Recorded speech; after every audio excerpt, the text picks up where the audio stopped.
ZDTech. 3 minutes pour tout comprendre.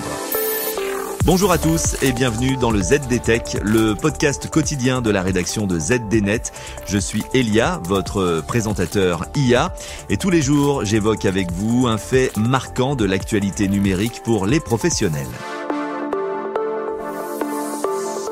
Aujourd'hui, abordons un sujet brûlant désormais pour les entreprises et les professionnels de l'informatique. Il s'agit de la question de la stratégie de sortie de VMware.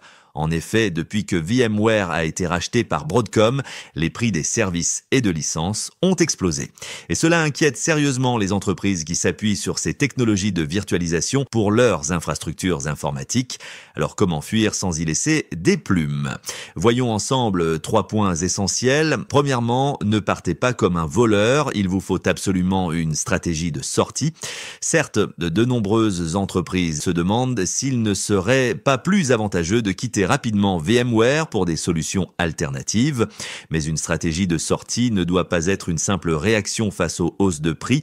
Cela permet de planifier en amont les étapes de migration vers une autre plateforme en évitant les risques majeurs. Parmi les points clés, il est essentiel de prendre en compte la complexité de la transition, le temps nécessaire et l'adaptation aux nouvelles technologies.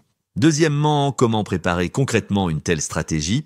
Pour sortir proprement de VMware, il est important de réaliser un audit complet des infrastructures actuelles. Il faut identifier les faiblesses, les forces, surtout prendre en compte les besoins futurs de l'entreprise.